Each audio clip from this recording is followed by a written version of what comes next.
Welcome back ناظرین، programme کے سلسلے کو آگے بڑھائیں گے۔ راجہ صاحب اس پر بتائیے گا سر، کیونکہ وہ تو یہ کہہ رہے ہیں کہ آپ لوگوں کا بنایا ہوا بیانیہ ہے جو آپ لوگوں نے ان کو جیلوں میں ڈالنے کے لیے بنایا ہے، یا پھر ان کو یہ بتانے کے لیے کہ شاید وہ کسی مسلح گروہ کے جو ہے وہ سیاسی ٹیم بنے ہوئے ہیں، یہ آپ لوگوں کا کیا دھرا ہے سب؟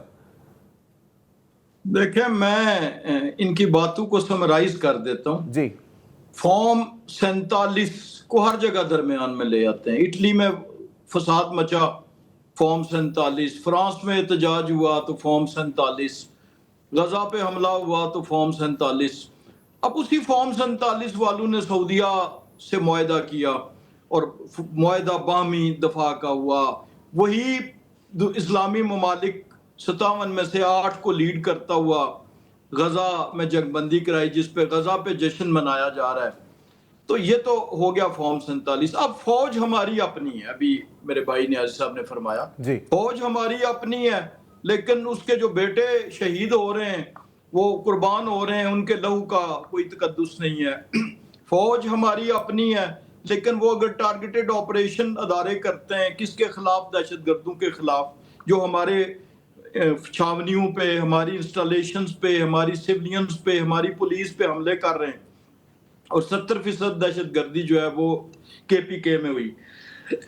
تو آپ کہتے ہیں جی کہ نہیں یہ غلط ہے، یعنی ٹارگیٹڈ آپریشن غلط ہے۔ مجھے بتائیں میرے بھائی کہ یہ علی امین گنڈا پور صاحب کو کیوں تبدیل کیا گیا؟ 2 ہی وجوہات ہو سکتی ہیں، دونوں میں سے ایک بتا دیں۔ ایک تو وجہ، پہلا اعتراض یہ ہوا کہ جناب خان صاحب کی بیگم صاحبہ کو بھی پسند نہیں تھا، اور ہمشیرہ کے ساتھ چونکہ وہ جو وربل پرول ہوا اس کی بنا پر تبدیل کیا گیا، تو اس کی تردید کی گئی باقاعدہ کہ نہیں جی ایسا کوئی فیملی ملوث نہیں ہے۔ یہ بنیادی وجہ یہ ہوئی کہ علی امین گنڈا پور فیڈرل گورنمنٹ کو اور اداروں کو فیسیلیٹیٹ کر رہا تھا، یا فیسیلیٹیٹ اگر نہیں بھی کر رہا تھا تو وہ اعتراض نہیں کر رہا تھا، وہ آپریشن کو روکنے کی کوشش نہیں کر رہا تھا، وہ اس پہ ریزسٹ نہیں کر رہا تھا۔ کس آپریشن کو؟ اس ٹارگیٹڈ آپریشن کو جو دہشت گردی کے خلاف ہو رہا ہے۔ اب مجھے بتائیں ان دونوں میں سے موقف کون سا درست ہے؟ اور یہ جو رات کو آج واقعہ ہوا اور صبح، یہ بھی تو اسی دہشت گردی کا شاخسانہ ہے۔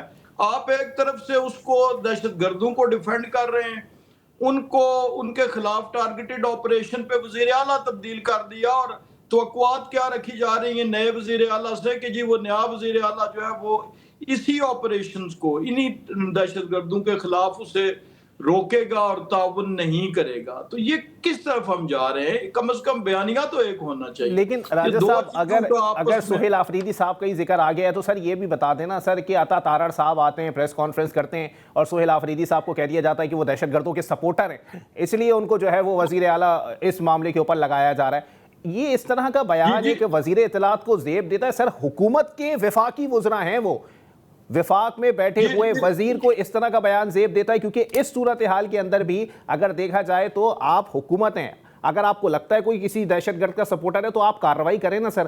اسٹیٹمنٹ دینا تو بہت بڑی بات ہے۔ جی، پہلی بات تو یہ ہے کہ یہ جو بیان جس کو آپ نے کوٹ کیا، یہ اوریجنیٹ کہاں سے ہوا؟ یہ اوریجنیٹ ہوا ان توقعات سے، ان بنیادوں سے کہ جن کی بنیاد پر ایک وزیر اعلیٰ کو، کہ جو پارٹی کا وفادار، ہم پارٹی کے اندرونی معاملات میں بات نہیں کرنا چاہتا، لیکن اس کے خلاف صرف ایک ہی الزام تھا۔ تو یہ پہلی بات تو یہی ہو گئی کہ اس کا مطلب یہ ہے کہ جو نیا وزیر اعلیٰ ہے وہ دہشت گردوں کا سپورٹر ہے، چونکہ پہلے نے کیا کیا تھا، اس نے کوآپریٹ کیا تھا یا ریزسٹ نہیں کیا تھا ٹارگیٹڈ آپریشنز کو۔ پہلی بات تو یہ ہوگی۔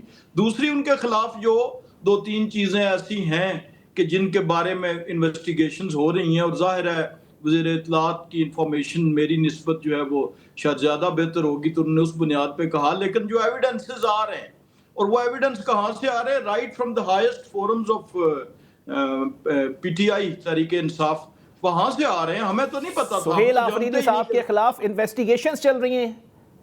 سہیل آفریدی صاحب جی، ایک پیپر کو سوشل میڈیا اور میڈیا پہ سرکولیٹ ہو رہا ہے جس میں کہ سائبر کرائم ایجنسی کے حوالے سے، لیکن اس کے علاوہ بھی جو باتیں ابھی چل رہی ہیں سوشل میڈیا پہ آئیں کہ جس میں ان پہ کوئی اسمگلنگ یا اس ٹائپ کے کوئی الزامات ہیں۔ ایک بریک کے لیے مجھے کہا جا رہا ہے، بریک کے بعد پروگرام کو یہیں سے کنٹینیو کریں گے۔